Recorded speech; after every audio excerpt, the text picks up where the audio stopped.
No segundo livro dos Reis, no capítulo 2,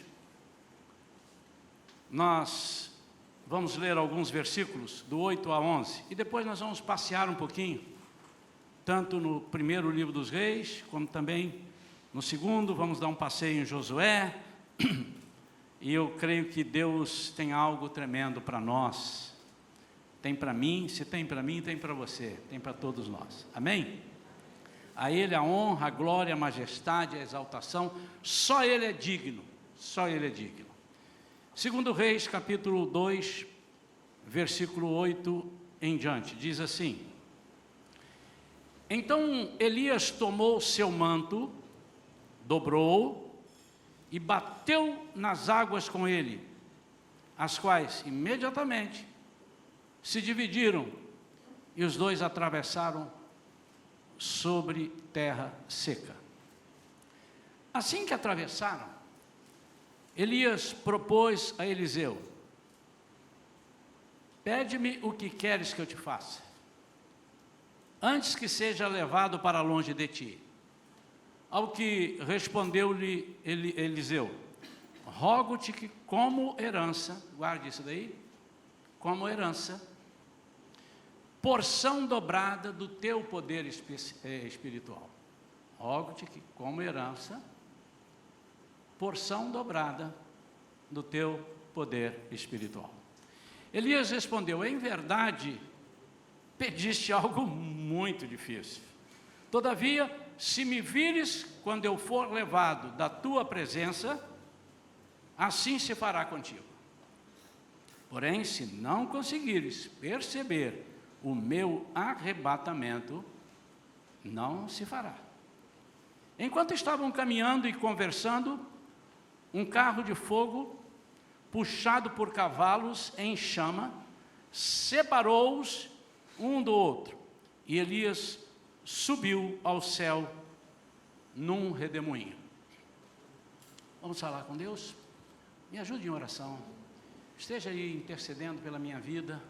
Peça a Deus para mandar o alimento, peça a Deus para mandar a mensagem para nós nesta noite, não aquilo que queremos, mas aquilo que precisamos ouvir, que o nosso coração necessita, amém? Pai querido, obrigado, nós não somos dignos sequer de pronunciarmos o teu nome, mas pela tua misericórdia, pelo teu amor, pela tua graça, o Senhor tem nos concedido, o Senhor tem nos tratado, o Senhor tem nos abençoado, o Senhor tem falado conosco, o Senhor tem transmitido para nós a tua intimidade. Por isso, nesta noite, Senhor, mais uma vez nós pedimos, de coração, fala com cada um, fala com todos, mas de forma individual, fala com cada um, nesta noite, cada uma pessoa, fala com cada pessoa que estiver ao alcance da nossa gravação, que estiver vendo este vídeo agora, nos lugares onde nós nem imaginamos. Tu tens poder de transformar vidas, de fazer com que pessoas sejam saradas, curadas, libertas, transformadas pelo teu poder, em nome de Jesus, amém, amém. A gente aprendeu, fica ouvindo, né, e às vezes a pessoa passa batido no texto e diz que Elias subiu numa carruagem. Elias não subiu numa carruagem, ele subiu num redemoinho, né? A carruagem o separou. Interessante isso aqui, mas deve ter sido uma coisa fantástica. Eu quero falar nesta noite, eu fiquei aqui em cima de 2, 3 títulos, que às vezes eu gosto de dar um título assim que faça a pessoa meditar um pouco, ou então ficar com dupla interpretação, né? E o título da mensagem, multiplicando a unção, mas esse multiplicar no sentido de esticar. Eu quase dei o título, esticando a unção, catalisando a unção, dobrando, multiplicando, fazendo mais, através do poder de Deus. Quando Elias pergunta a Eliseu o que ele queria? E ele disse: eu quero porção dobrada do teu poder espiritual. É importante que os irmãos entendam aqui que ele não estava pedindo o dobro do poder que Elias tinha. Embora, talvez pela confusão, que Elias fez 7 milagres principais e Eliseu acabou fazendo 14, está vendo? Aí, o dobro. Mas o que ele está se referindo aqui era uma porção que cabia, lá em Deuteronômio capítulo 21, explica isso, que cabia ao herdeiro mais velho.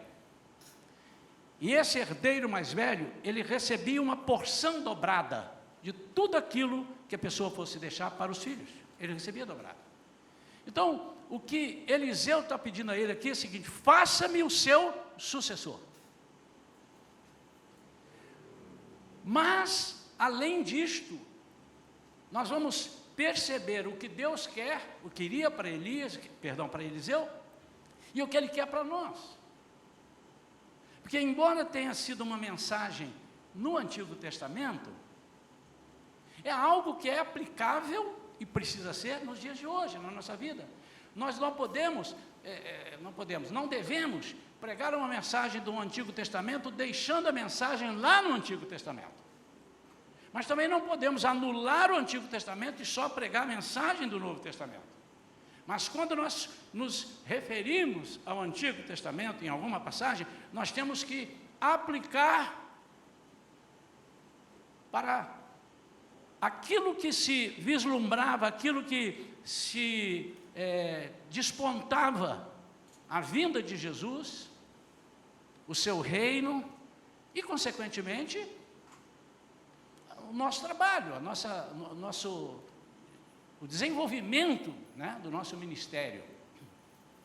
Nós não estamos aqui para outra coisa, a não ser para isso. Aproveitamos, eu sempre digo isso, aproveitamos, enquanto não subimos, nós casamos, compramos carro, passeamos, né? As mulheres compram bolsas e sapatos, os homens compram celulares, e a gente vai, mas não estamos aqui para isso. Nós estamos aqui para fazermos algo especial da parte de Deus. Embora Elias tivesse já recebido instrução de ungir Eliseu como seu sucessor, nós vamos ver aqui em 2 versículos, ele respondeu: coisa dura me pediste. Por quê? Porque essa questão dependia exclusivamente do Pai. Dependia exclusivamente de Deus. Então agora, você pode entender melhor quando diz: coisa dura me pediste, porque isso não é comigo, isso é com o Pai. E se ele assim achar, e ele disse: olha, se você perceber o meu arrebatamento, ou seja, se você perceber todo o contexto, você receberá. Mas se você não perceber, você não receberá. E Deus confirmou Eliseu, nós sabemos, temos a história. Deus confirmou Eliseu como sucessor de Elias, ao permitir que ele visse a partida de Elias. Então Eliseu contemplou Elias sendo levado por um redemoinho, e ele contemplou aquilo, e Deus permitiu que acontecesse isso.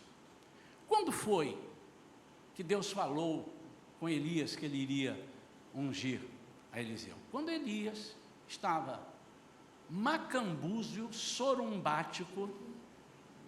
Irmãos visitantes, Shalom é cultura também, viu? Enfiado numa caverna, depois de um grande sucesso, de ter orado e ter descido fogo do céu, queimado o altar, uma mulher disse: eu vou fazer com você a mesma coisa que você fez com os profetas. Ele vazou e foi esconder na caverna. Ele estava lá: quero morrer, ninguém me ama, ninguém me quer. E a impressão, cada dia que a gente estuda mais isso, a gente compreende. A impressão que tem, Deus assim: olha só, eu nem comecei, como é que terminou? Nós vamos continuar isso aí. E não fica assim achando que você, porque ele dizia, eu sou o único, todo mundo foi adorar os outros deuses, se prostrou, eu fui o único, eu estou aqui, agora estão querendo me matar. Ele disse, não, há 7.000 que ainda não dobraram os seus joelhos, estão lá, estou com eles. Mas no capítulo 19, uma das falas, no final, depois que ele comeu, levantou, que deu pão para ele levantou, o que fazes aí, Elias? Então, Deus fala com Elias. 19. Elias partiu rapidamente dali e encontrou Eliseu, filho de Safate, que arava com 12 juntas de bois adiante dele, e ele estava com a 12ª. Elias se aproximou de Eliseu, estou lá no capítulo, no 1 Reis, e lançou sua capa sobre ele. Então, deixando os bois, Eliseu correu até Elias e rogou, deixa-me abraçar e dar um beijo de despedida em meu pai e minha mãe, e então te seguirei. Elias lhe respondeu, vai e volta depressa, lembra-te do que fiz contigo. E Eliseu voltou, apanhou a sua parelha de bois e os matou, queimou o equipamento de arar para cozinhar a carne, e a serviu ao povo. E eles todos comeram. Depois partiu com Elias, tornando seu assistente e aprendiz. Ainda no capítulo 19, quando ele estava lá se lamentando, no versículo 15, Deus diz exatamente que ele fizesse isso aqui. Ele disse, então o Senhor Deus ordenou, vai, retorna para onde vieste, por onde vieste, pelo caminho que vieste, para o deserto de Damasco. Quando chegares lá, ungirás a Azael como rei da Síria. E a Jeú, filho de Ninsi, ungirás rei de Israel. 2 reis. E a Eliseu, filho de Safate, da cidade de Abel-Meolá, ungirás para ser profeta em teu lugar.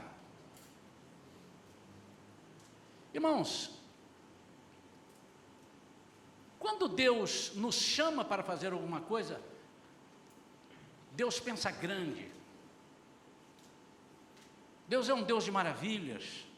Deus é um Deus de multiplicação. Interessante que às vezes nós falamos, né? Senhor, multiplicação, a unção da multiplicação. E quando a gente fala assim, a gente, opa, eu tinha 10, eu quero 1.000, unção de multiplicação. Unção, eu tinha saúde ruim, agora tenho uma saúde boa. Multiplica em mim, Senhor, me abastece.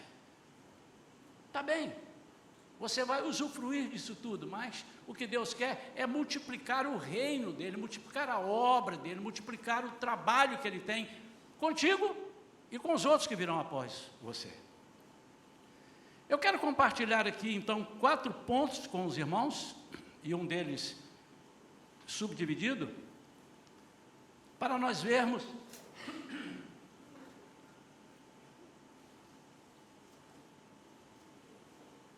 toda vez que eu vou pregar eu fico emocionado. 4 pontos, e nós vamos destrinchar esses pontos para entender essa multiplicação, esse esticar da unção. E você faz parte disso. Eu não gosto muito de ficar, faça isso, faça aquilo, fala lá, olha para o seu irmão, dá um sorriso. Não gosto muito, mas de vez em quando eu faço. Então, medite nisso, se você puder olhar e falar com alguém, nós fazemos parte desse plano de multiplicar. E agora nós vamos tomar alguns sustos. Porque no coração de Deus há algo tão importante que eu descobri, tenho descoberto e estudando essa mensagem. Quantas vezes eu já preguei, já li essa mensagem? Desde que eu tinha cabelo.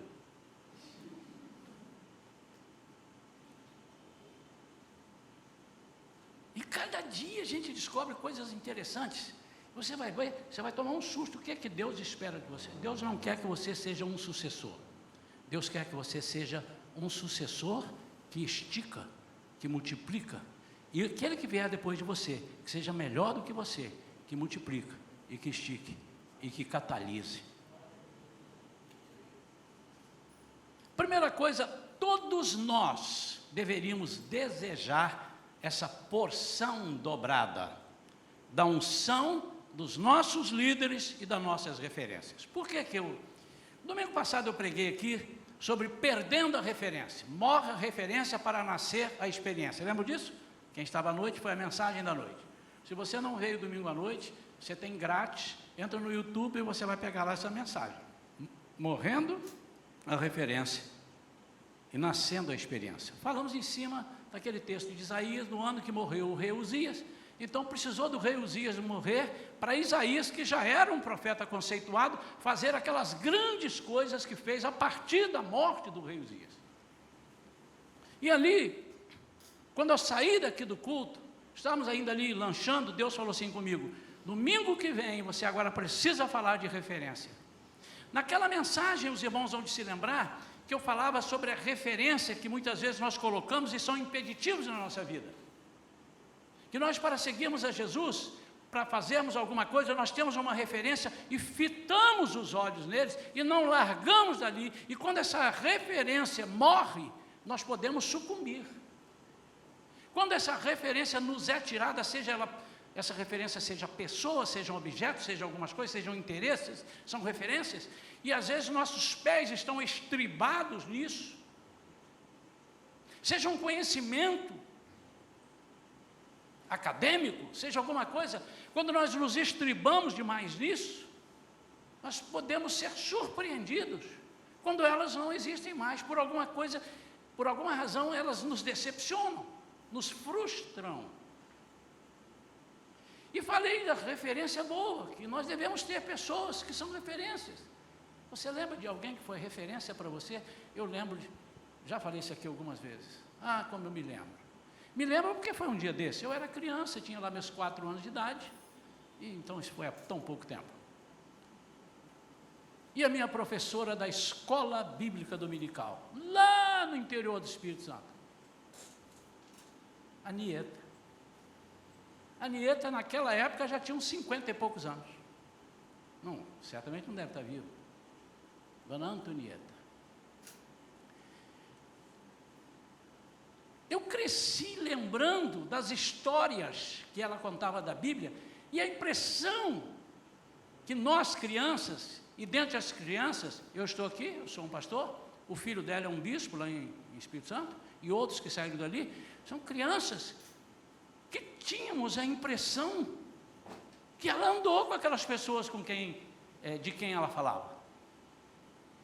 Ela falava com tanta intimidade dos personagens bíblicos, que a impressão que nós tínhamos que eles eram vizinhos. Referência. Mas a referência precisa ser na sua vida uma referência. Quer ver? Alguém vem entregar aqui alguma coisa e diz assim, dá uma referência. E olha, a referência é do lado do mercado supermarket. Por favor, não vá entregar no supermarket. Não fique agarrado no supermarket, porque essa mercadoria nunca vai chegar aqui, porque eu disse ao lado do mercado supermarket. Então você tem que ter uma referência do mercado supermarket e procurar onde é a rua Átila Nunes, onde é a igreja Shalom. Quantos estão entendendo isso? As referências são importantes para que nós tenhamos uma ponte, encontremos alguma coisa para prosseguirmos, para continuarmos, e muitas vezes nós paramos, ou porque nos decepcionamos com as referências, ou porque nós endeusamos as referências, mas o que Deus quer de nós é que essa referência sirva de referência, e após essa referência, você seja o dobro, o triplo, quádruplo dessa pessoa, porque só assim o Evangelho vai multiplicar, o poder de Deus vai atuar de uma forma grandiosa.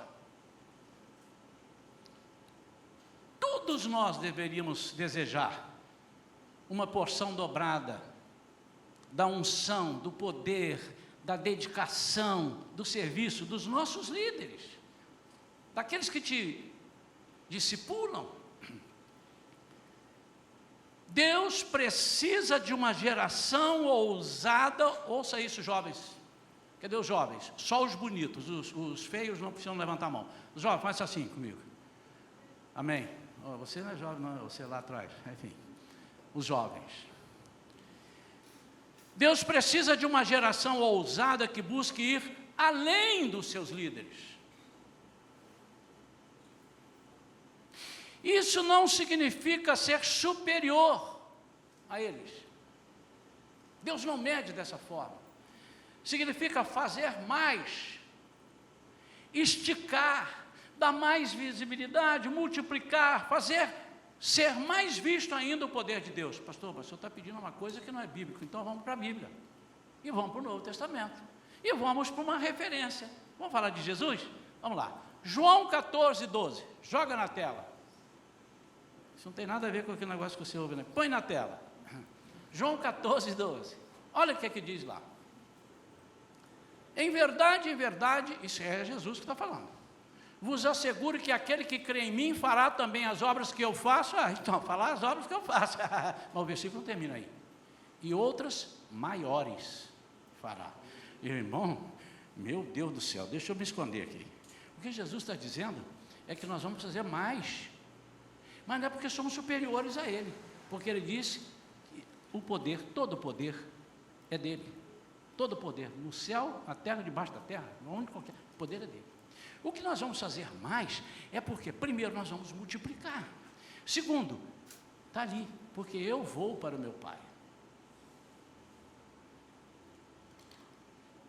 Então, quando nós pegamos Jesus como exemplo e Ele dizendo, vocês vão fazer isso, vão fazer mais, Jesus está dizendo assim, hoje nós somos 120. Lá,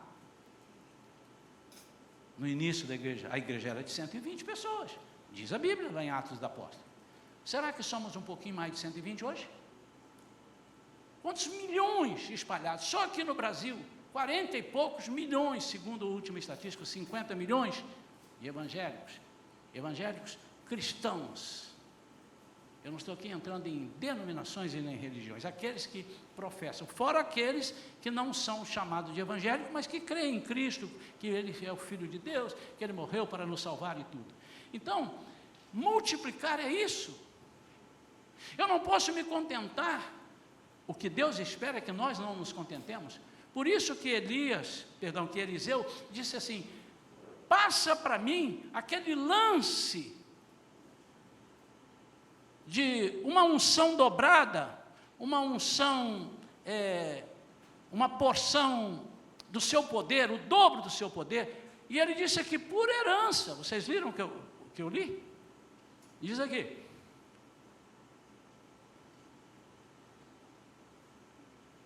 Versículo 9. Ao que respondeu Eliseu, rogo-te, Elias perguntou, o que você quer? Rogo-te como herança,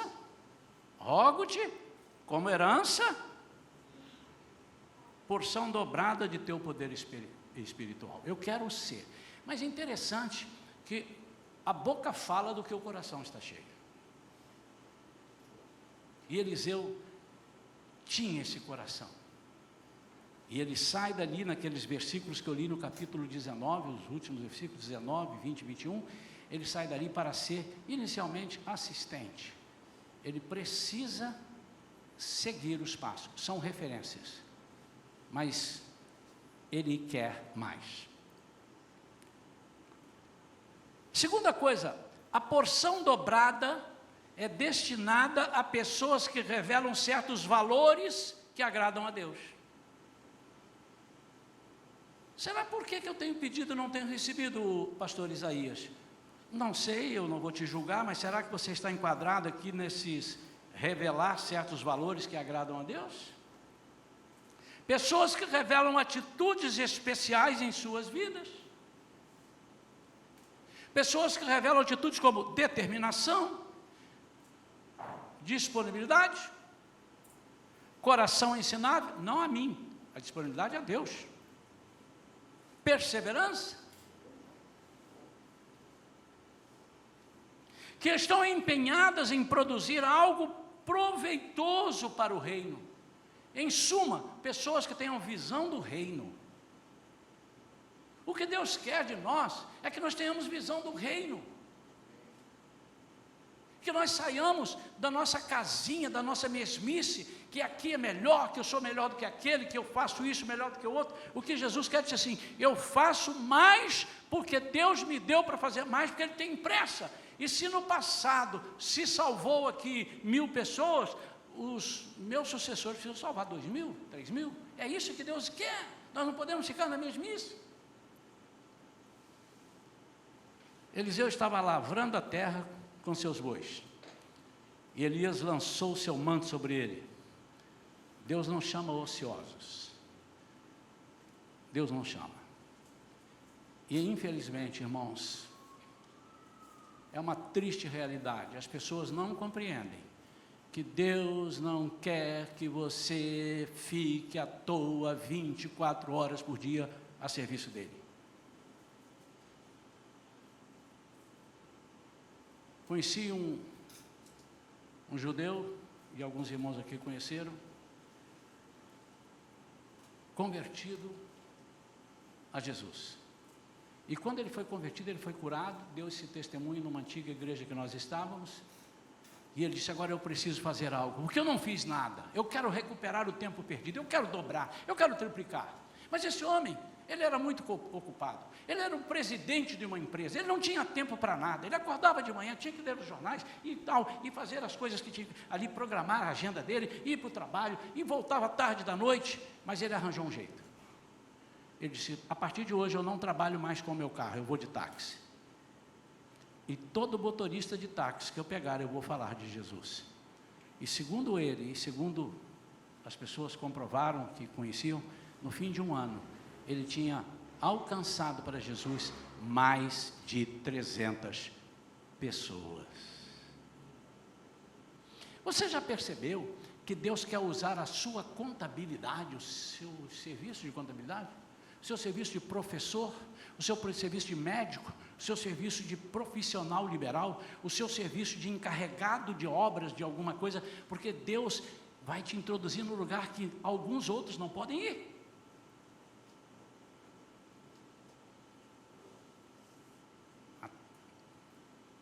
Alguns anos atrás, era impensável dizer que poderia um jogador de futebol aceitar Jesus. Que é isso aqui? Uma vez eu achei de jogar bola lá, num domingo de tarde, quase levei uma surra, domingo não é dia de jogar bola. Mas não tem muito tempo, eu estava num país, eu vou já dizer o nome do país, porque esse país já mudou muito em relação a isso. Eu estava em Portugal, fazendo missões lá, trabalhando, e eu convidei, na inocência,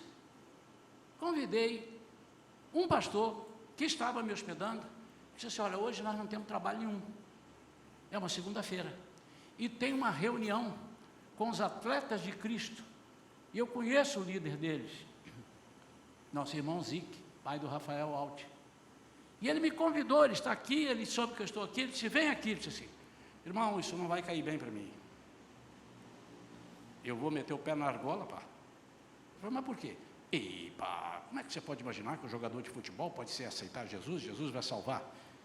E depois, 2, 3 anos depois, eu soube que ele era torcedor ferrenho do Sporting de Lisboa. Mas isso antigamente era impensável.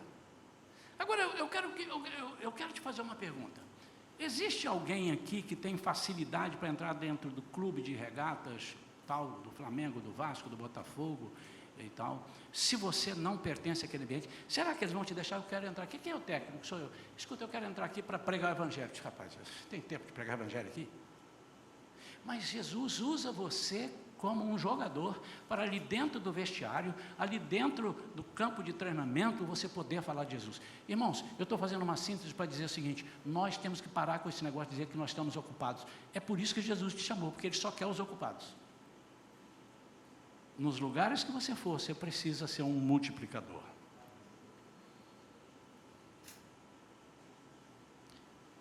Ainda dentro dessa porção destinada a pessoas que têm certos valores, mesmo fazendo as coisas naturais, Eliseu soube discernir a oportunidade sobrenatural. Ele soube discernir. Quando Elias passa e joga, e fala para ele, está aqui o meu manto e tal, ele diz, epa, é aquela oportunidade. Ele estava arando a terra, ele estava com 12 juntas de boi, ele estava segurando uma delas lá, e ele correu e disse, agora, eu não posso perder essa oportunidade. Então, mesmo a gente estando empenhado, fazendo as nossas coisas, trabalhando nas coisas, nós não podemos deixar de discernir as oportunidades que Deus nos dá para nós multiplicarmos o seu poder aqui na terra. Eu quero ouvir um amém bem baixinho. Amém, amém. Graças a Deus que o povo... Terceira, porção dobrada é para quem prioriza crescer no reino de Deus. Por que você quer a porção dobrada? Certamente você vai trabalhar em dobro. Porque às vezes a gente diz assim, eu quero porque ele fez 7 milagres, eu vou fazer 14. Mas ele teve 14 problemas. Porque milagre é o resultado de um problema sem solução. Ou não? Por isso que chama milagre. Milagre. Eu sou fruto de alguns milagres. Já falei isso aqui. Mas não canso de falar, porque pode ser que alguém aí não tenha ouvido na internet, aqui. Jesus me curou de paralisia infantil, dizendo que me ia operar, e me operou com arame farpado, rasgando a minha perna esquerda, que estava paralisada. Aí você diz, isso é troço de maluco. Mas o que é mais troço de maluco? Isso, ou ele ressuscitar um defunto 4 dias fedendo? O que é mais maluco? Isso, ou ele abrir o mar? Não, mas ele não abriu o mar. Aliás, conta-se que teve um aluno que falou, na escola, porque não sei o que, o professor desengraçando ele falou assim, você está por fora. É porque, naquela altura do ano, o mar baixava, ficava 1 palmo só de água, eles passaram ali. Então o milagre foi maior, porque morreu todo mundo em 1 palmo d'água. Os egípcios morreram todos em 1 palmo d'água. O milagre foi maior. Aí o professor não sabia mais o que dizer. Mas eu creio nessas coisas assim, doidas. Pastor, mas o senhor crê, mas isso não é bíblico. Não é? Não é? A Bíblia diz, Deus fez as coisas loucas deste mundo para confundir as sábias. Fez as que não são para confundir as que são. Segura aí a bola. A porção dobrada é para quem prioriza crescer no reino de Deus, mas não é crescer no sentido de você ser reconhecido como o tal bambambam, o rei da cocada preta. Não, é crescer no sentido de ser honrado por Deus, e sempre que você fizer, a glória dele precisa aparecer, não você. Então deixou ele os bois, está lá no 1 Reis 19, era um trabalhador, mas ele não era escravo do trabalho. Seu coração sabia pesar bem as chances que Deus estava dando. Será que eu sirvo um Deus que quer que eu faça as coisas para Ele? Eu não estou me referindo aqui só a trabalhar na igreja, porque às vezes você trabalha na igreja e está desviado de Deus, como eu expliquei hoje. A época que eu me desviei de Jesus, eu nunca desviei da igreja, nunca fui chamado num gabinete, nunca fui cortado do hall de membro, nunca. Mas eu me desviei de Jesus na época que eu trabalhava mais dentro da igreja. Mas eu não estou me referindo a trabalhar só na igreja, a fazer e tal, mas é aqui. E às vezes as pessoas, ontem eu estava conversando com a minha esposa, interessante, algumas pessoas falam, mas a igreja, não precisa e tal. Eu digo, irmão, deixa eu te fazer uma pergunta, rasa. Quem sustenta os missionários no mundo inteiro? A igreja, ou as igrejas. Onde você consegue ver tantos testemunhos? As pessoas contando, eu fui curado, eu fui liberto, e a igreja se glorificou. Na igreja. Mas eu não quero me referir a isso apenas, eu quero me referir a você ser usado em todos os lugares. Onde você puser a planta do seu pé, tem que ser a sua terra. Onde você puser a sua mão, tem que ser abençoado. Você tem que fazer a diferença. É preciso que as pessoas digam, tem alguma coisa diferente aqui.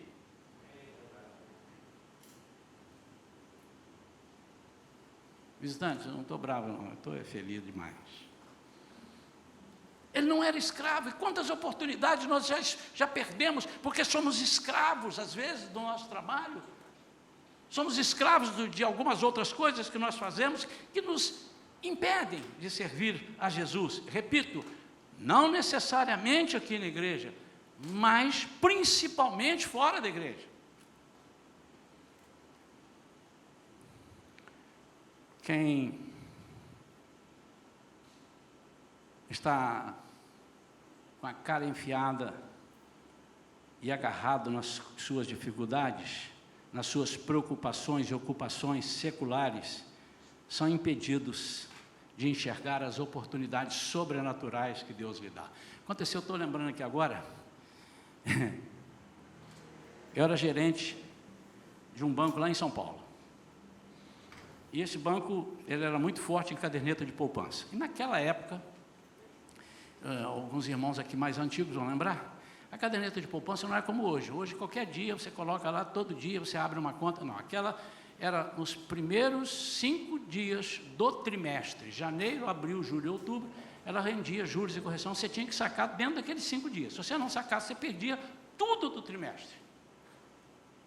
Então, quando chegava nos 5 dias, era um negócio de louco, de muita gente. E aí, a agência que eu trabalhava, no centro de São Paulo, ali bem, dava um movimento estúpido, e nós estávamos avaliando como é que podia fazer para melhorar aquilo ali. E eu, na minha santa inocência, novo ainda, fui para lá, eu era o gerente da agência, e de repente, os meus diretores estavam visitando as agências para saber como é que estava se comportando aquele fluxo. E ele me pega, eu estou lá no balcão, numa velocidade, eu já tinha passado por outros setores da empresa, posso aqui, e a recepcionista ali junto, e o caixa e tal, e eu estou matando a pau.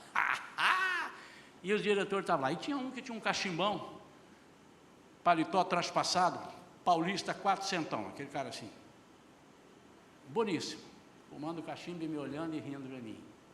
E eu falei, arrebentei, você promovido é hoje.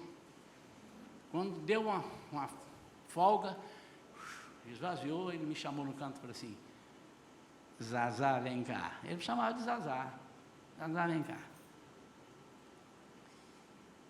Enquanto você está aqui com a cara enterrada no balcão, você não está vendo os problemas que estão acontecendo dentro da igreja, você é gerente. Você está perdendo a oportunidade de ver alguém, tinha gente ele querendo encerrar a conta, e a recepcionista não conseguiu demovê-lo. É para isso que você é o gerente, você chega lá a conversar.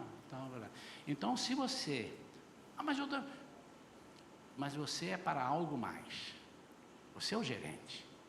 Então, você pode ajudar, mas você precisa fazer as coisas que os outros não podem fazer.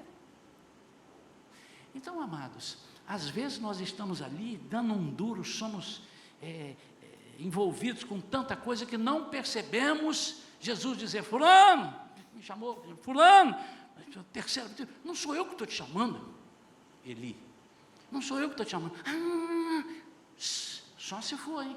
Se chamar de novo, você fala, fala Senhor, que o teu servo ouve. Aí Samuel, fala Senhor, que o teu servo ouve, ele reconheceu. Então, às vezes nós estamos assim, irmãos. Vocês estão entendendo que eu estou pedindo para vocês não largarem o emprego? Vocês estão pedindo que eu estou... vocês não podem relaxar, vocês têm que honrar, façam tudo. Mas não é só emprego, todas as outras coisas que podem te empanar a visão, ofuscar a visão das oportunidades que Deus te dá. Então, quem não está disposto a correr atrás de um crescimento espiritual, ficará sempre na mediocridade. Mateus 6,33, Jesus diz assim, busque em primeiro lugar o reino de Deus. Mas tem o segundo, tem o terceiro, tem o quarto, não é só para buscar o reino. Busque em primeiro lugar. Por uma questão de inteligência. Porque se você buscar o reino de Deus, você busca o provedor para a sua vida. Quarto ponto, eu queria que agora você se segurasse na cadeira.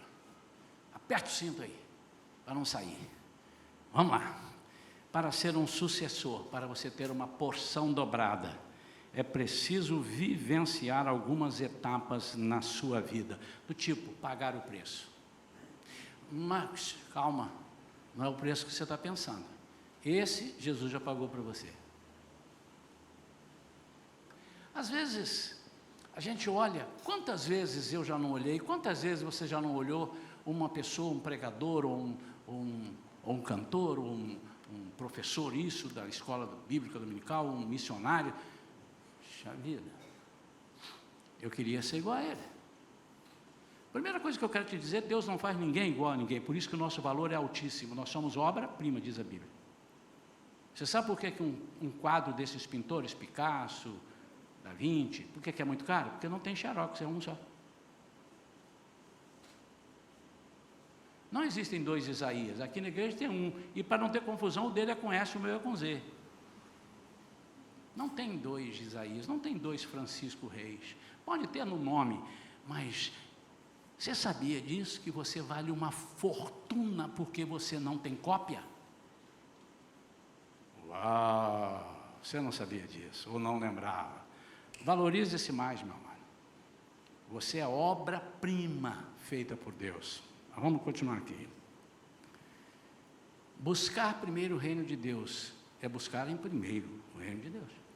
Mas depois você busca em segundo, terceiro, as outras coisas. Para ser um sucessor, para ter a porção dobrada, é preciso vivenciar. E agora nós vamos voltar em 2 Reis, capítulo 2. Agora vamos para o início do capítulo, onde diz que Elias é arrebatado. Você já viu ele ser arrebatado lá. Mas agora vamos contar a história dessa sucessão. Olha que coisa interessante. Aqui Deus falou comigo, irmãos. Eu cheguei a chorar quando eu acabei de escrever essa mensagem, corri na sala ali, a pastora estava conversando com a Débora, ali na secretaria, e eu disse, eu preciso falar para vocês, olha a mensagem que Deus acaba de me dar. Eu estava tão empolgado, porque Ele falou para mim, primeiramente ao meu coração. E se você está aqui na igreja, para seguirmos juntos essa visão, você está no lugar certo. Se não está para seguirmos essa visão, eu vou te dizer uma coisa, você está no lugar errado.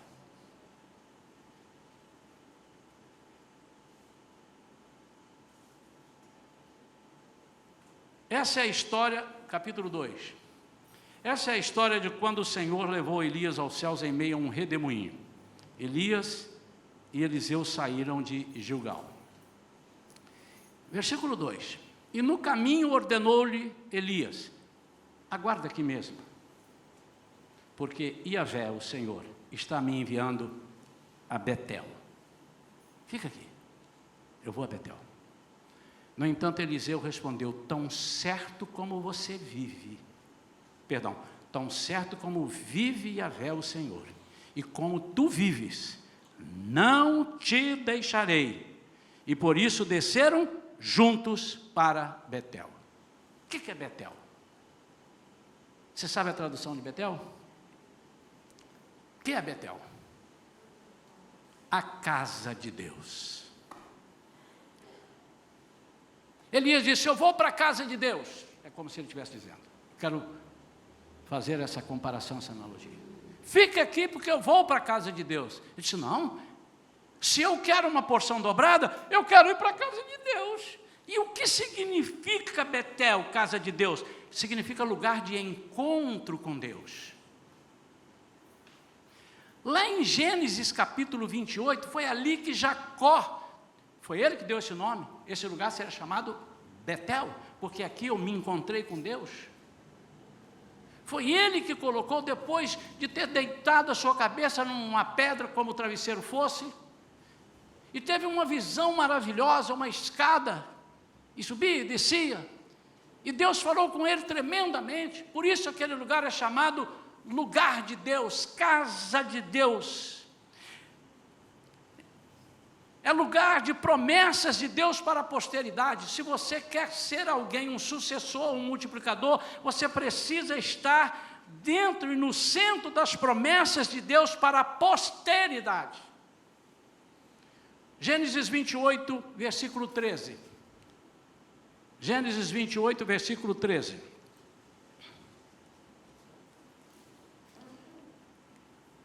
Eis que o Senhor estava Jacó falando, né?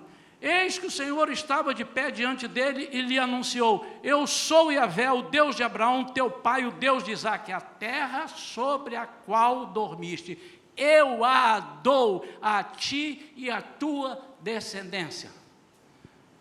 Para você ser um sucessor, para você ser alguém importante no reino de Deus, você precisa ter no seu coração o desejo de tomar posse das promessas de Deus. Mas além disso, Betel é um lugar de segurança. Olha o versículo 15, ele diz assim: eu estou contigo, ele continuando falando com Jacó, e te guardarei em todo lugar aonde fores, e te reconduzirei a esta terra, porque não te deixarei, enquanto não cumprir eu tudo o que eu te prometi. Agora, se eu estou no seu lugar, eu rachava a mão.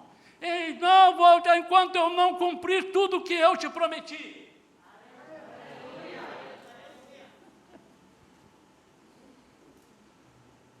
Foi Jacó e deu esse nome. Primeira coisa, primeira atitude que nós temos que fazer, além daquilo tudo que Deus encontrou em nós, agora é a nossa parte. Eu preciso ir. Eu preciso estar num lugar. E quando eu digo a casa de Deus, irmãos, eu não estou falando aqui as quatro paredes da igreja Shalom. Eu estou falando de um encontro verdadeiro. Até parece que essa mensagem é sequência de manhã, né? Pois, pode ter certeza que tem o link.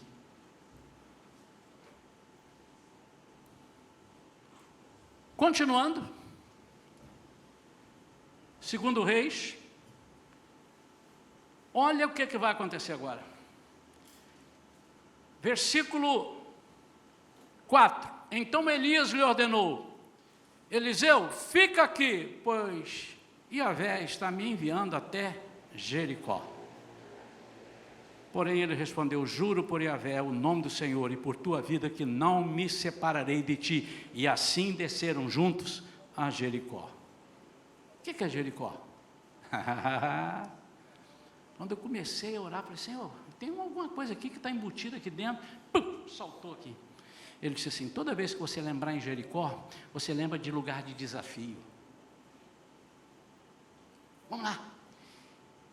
Quando Josué é encarregado de levar o povo e atravessar o Jordão, e o atravessaram a pés enxutos, eles iam de cara: uhul, milagre, conseguimos. Aí dão de cara com Jericó. Para ir até a terra prometida, eles tinham que passar por Jericó. E agora? Uma muralha intransponível. Uma espessura que cabia uma casa, tanto que Raabe morava em cima do muro, uma casa. Intransponível. Todo mundo temia, tinha que passar por Jericó. Vamos dar a volta, que por aqui não dá. Agora, era um desafio que, à vista do ser humano, era algo absurdo. Eu quero crer que quando Deus falou com Josué, e Josué começou a falar: gente, nós vamos lá, vamos passar, vamos ver, a muralha vai cair. Então, mas como é que vai cair? Nós não temos nem marreta aqui, não temos beton, como é que chama aquele negócio, como é que chama? Britadeira. Nós não vamos ter, não temos nada disso. Ele disse: irmão, Deus está falando um negócio aqui, no mínimo estranho. Ele falou que nós vamos dar uns gritos: uhul, e a muralha vai cair. O sol fez mal para a cabeça desse moço. Mas eles foram, e foi assim que aconteceu. Mas era um desafio. Então Jericó é lugar de desafio, lugar onde são derrubadas muralhas que servem de obstáculos à nossa caminhada em direção à terra prometida. Deixa eu te dizer, meu amado, se você quer ser alguém no reino de Deus, você pode se preparar. Você vai dizer hoje e amanhã vão começar a levantar muralhas. E sabe onde elas começam? Bem pertinho de você. Começam na sua casa, começam nos seus amigos, começam nos seus parentes, começam no seu serviço, começam pertinho. Porque o inimigo não chega perto de você, quem chega perto de você é o seu amigo.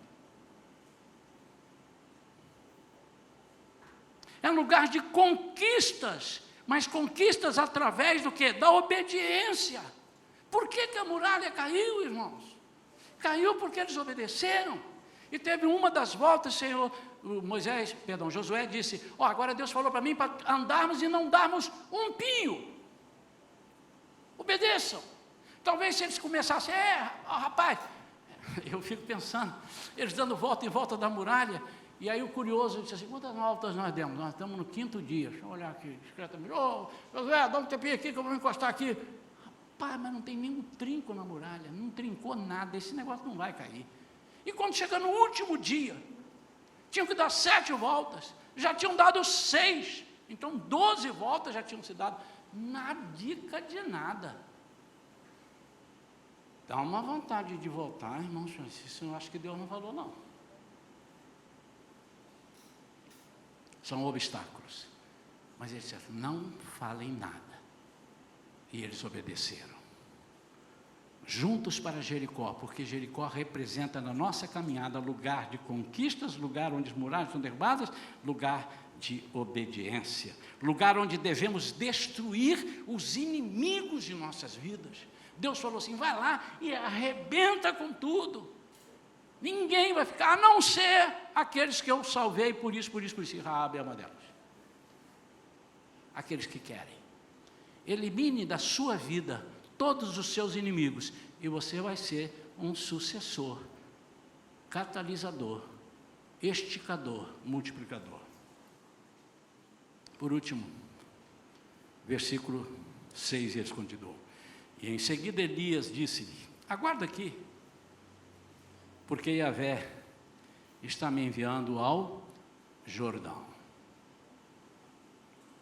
Mas ele contestou, tão certo como vive o Senhor, e vive a tua alma, não te deixarei seguir só. E sendo assim, ambos partiram juntos. O que é o Jordão? Jordão é um lugar de milagres. Mas alguns querem ir para o Jordão antes de passar em Betel ou em Jericó.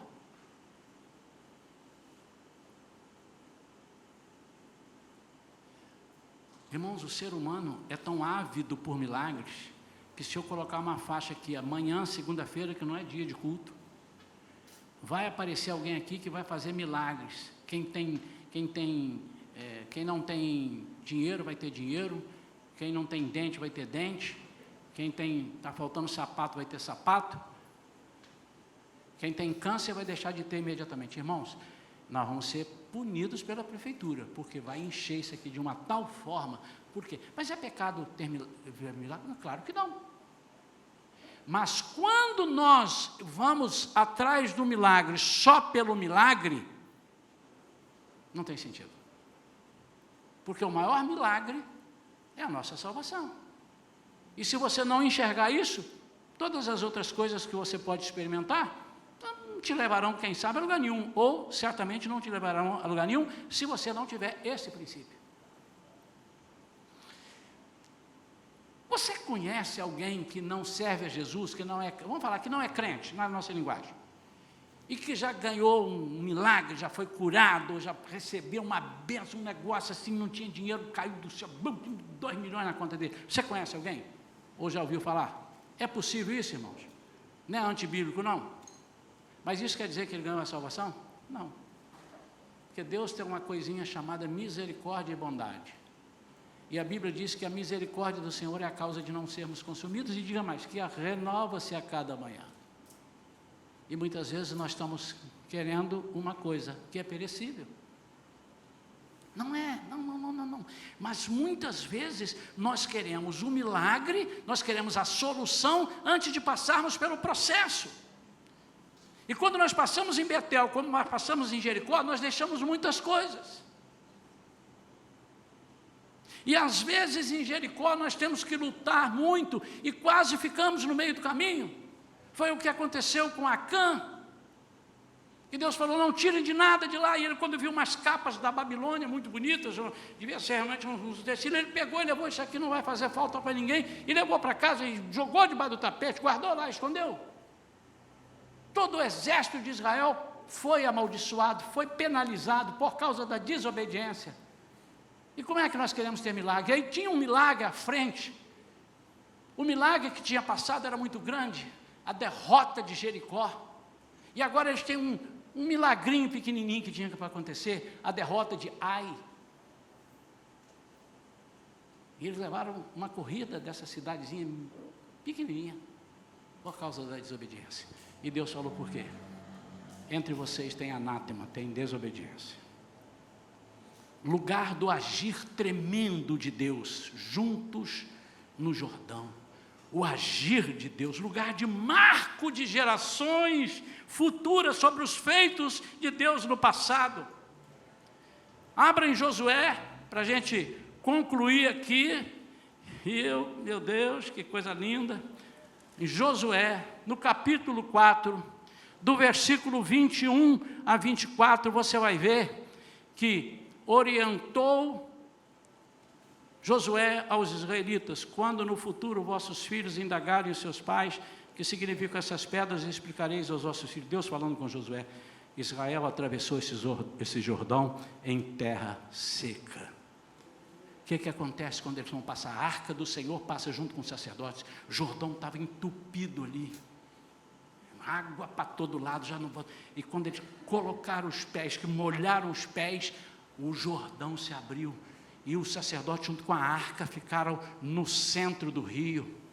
E a água, e todo mundo foi passando a água de um lado e do outro. Eles pegaram 12 pedras, uma para cada tribo de Israel, colocaram ali, mas também pegaram outras 12 e levaram para o acampamento, e disse: façam um monturo dessas pedras, ergam, façam uma coluna. E para que essa coluna? Porque as pessoas amanhã vão dizer: que coluna é essa? Eles vão dizer: essa coluna representa o poder de Deus, por isso, por isso, por isso, por isso. E conta a história do que aconteceu conosco, aconteceu com vocês. Por isso, Jordão é um lugar de marco de gerações, mas é mais que isso. E ainda no capítulo 4, no versículo 11, diz assim: quando todo o povo terminou a travessia, a arca de Yahvé e os sacerdotes passaram à frente do povo. Agora o 12. Os homens das tribos de Ruben, de Gade e da metade da tribo de Manassés atravessaram preparados para... Eu não ouvi. Uau. Mas eles passaram preparados para a guerra. Cerca de 40 mil homens, preparados para as batalhas, marcharam diante do Senhor, rumo à planície de Jericó. Deixa eu te dizer, meu amado, às vezes você está desejando uma porção dobrada, mas não está preparado para as batalhas que vão surgir na sua vida. Isso é um engano muito grande, é um erro na sua vida. E você pode abdicar, você pode abrir mão de tudo aquilo que Deus tem te dado, só porque não cumpriu as etapas. Não passou em Betel, a casa de Deus. Não passou em Jericó, e destruiu os inimigos, e viu os milagres. Mas você quer entrar direto no Jordão. E como é que você vai estar preparado, sem estar preparado antes, agora estar preparado para as batalhas? Vamos ficar de pé. Deixa eu dizer para você, eu queria que agora você não olhasse para lugar nenhum. Fiquem tranquilos, pode deixar sua bolsa aí. Tem gente já observando, irmãos aqui da igreja já estão preparados para tomar conta para você. Nem precisa sonhar. Se o seu celular tocar, ele vai tocar até desligar. Deixa quieto. Deixa eu falar para você. Você sabia que está se aproximando o dia de uma batalha muito grande? Mas antes dessa muito grande, nós temos enfrentado e vamos enfrentar algumas pequenas e, dependendo de nós, elas vão crescer. Ué, pastor, mas dependendo de nós, eu não quero que cresça. Não, você não está entendendo. Para cada batalha grande, uma vitória maior. E essas batalhas, elas precisam ser vencidas, a começar dentro da nossa casa.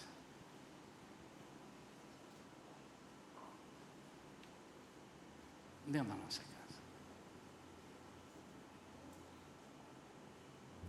Inicialmente o inimigo ficava do lado de fora.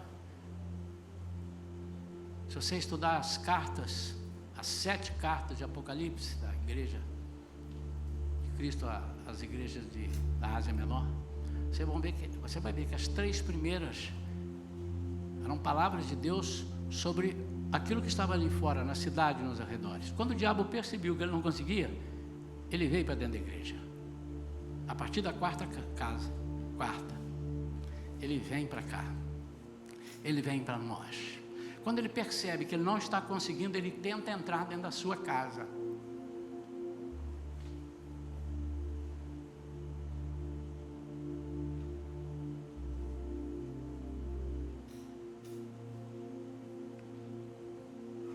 Há coisas que podem estar acontecendo e você está dando um duro miserável, está gastando dinheiro. Muitas vezes, e eu não sou contra os psicólogos, pelo amor de Deus, não fala isso comigo. Mas você está gastando dinheiro com psicólogo. E vai gastar mais. E ele vai atenuar. E vai melhorar. Mas enquanto não forem derrubadas as muralhas de Jericó e os inimigos que estão ali dentro, você não vai conseguir enxergar os milagres do Jordão. E nem vai estar preparado para a batalha.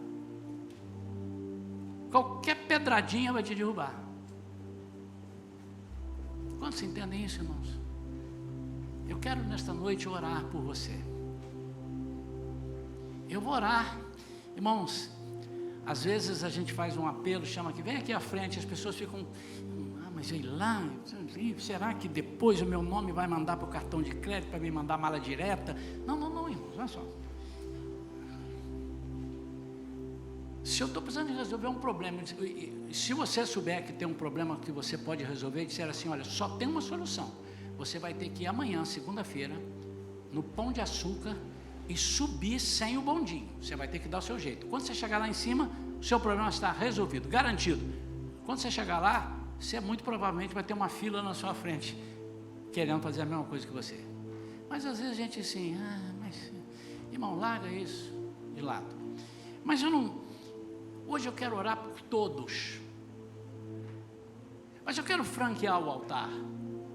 Porque às vezes você não se contenta, não, eu quero me derramar ali no altar, eu quero ajoelhar. Você faz o que você quiser. Então se você vier aqui, eu vou orar. Se você não vier, eu vou orar assim mesmo. Mas o que eu não gostaria que você, precisando de vir, não venha. Não faça isso. Não cometa esse engano. Mas eu quero orar pela sua família, pela sua casa.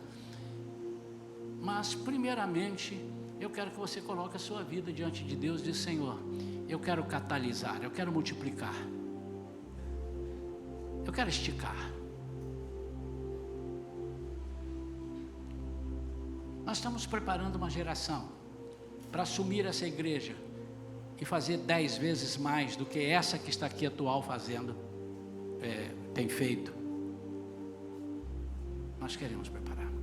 Você deve preparar os seus filhos, seu filho, seus é profecia, para ser melhor que você. Eu duvido que você pense, meu filho tem que ser no máximo igual a mim, passou de mim não, porque senão eu vou perder o trono. Não, você está equivocado. E eu duvido que haja pais que pensem diferente. Não, eu quero o melhor para o meu filho, mais do que eu já tive. Isso é bíblico, não é mais no sentido de acumular riquezas. Eu quero que ele seja mais visto, eu quero que ele seja mais visto pelo poder de Deus na vida dele, mais visto pelas obras que ele faz, porque Jesus já abriu essa porta para nós. Ele disse, aquele que crê em mim, deixa eu te explicar, o crer não é acredita. Esse verbo do grego, ele significa participação de vida comigo. Quem tem participação de vida comigo, quem me segue, quem faz, é isso que quer dizer esse crer aí. Fará as mesmas coisas que eu faço, e vai fazer maiores.